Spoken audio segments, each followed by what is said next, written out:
బేబీస్లో చేయకూడని 10 విషయాలు. First thing, gripe water వాడొద్దు. గ్రైప్ వాటర్ వాడడం వల్ల ఎట్లాంటి ఉపయోగం లేదు, అప్పుడప్పుడు డేంజర్స్ ఉంటాయి. So no gripe water. Second thing, నలుగు పెట్టద్దు. స్నానం చేయించేప్పుడు నలుగు పెట్టి తోమడం వల్ల ఎట్లాంటి ఉపయోగం లేదు, స్కిన్ ర్యాష్ వస్తుంది అంతే. సో నలుగు పెట్టద్దు. 3, సాంబ్రాణి పొగ వేయద్దు. పిల్లల్లో సాంబ్రాణి పొగ వేయడం వల్ల ఒక్కొక్కసారి ఉక్కిరి బిక్కిరి అయ్యే అవకాశం ఉంటుంది, ప్రమాదం. ఎట్లాంటి ఉపయోగం లేదు, వేయద్దు. 4, చెవులో ముక్కులో నూనె పోయడం. ఎట్టి పరిస్థితుల్లో పిల్లల్లో చెవులో ముక్కులో నూనె అస్సలు వేయద్దు.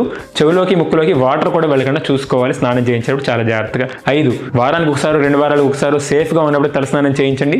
ఫ్రీక్వెంట్గా తలస్నానం చేయించడం మంచిది కాదు. 6, పిల్లల్లో ఇయర్ బడ్స్ వాడి ఇయర్ క్లీన్ చేయడానికి ట్రై చేయొద్దు. 7, కళ్ళల్లో కాటు పెట్టద్దు. కళ్ళలో కాటు పెట్టడం వల్ల కళ్ళేం పెద్ద అవ్వవు, ఇన్ఫెక్షన్స్ వస్తాయి అంతే. 8, పిల్లల్లో పౌడర్ వేయద్దు. పౌడర్ వేయడం వల్ల ఎట్లాంటి ఉపయోగం లేదు, ఓన్లీ లోషన్ రాసుకోండి చాలు. 9, పిల్లల్లో అనాస మందులు లేదా నాటు మందులు, నేటివ్ మెడిసిన్స్ మీ చుట్టుపక్కల ఏ ఇస్తాయి, ఎట్లాంటి మందులు వాడొద్దు. మీ డాక్టర్ రికమెండేషన్ మాత్రమే ఫాలో అవ్వండి. లాస్ట్ థింగ్, పిల్లలు మోషన్కి వెళ్ళట్లేదు కదా ఆవుదం పోయడం లేదా మోషన్ సంబంధించిన మెడిసిన్ వాడడం అస్సలు మంచిది కాదు. ఓన్లీ మీ డాక్టర్ రికమెండేషన్ తీసుకుని మాత్రమే మెడిసిన్స్ వాడండి. Thank you.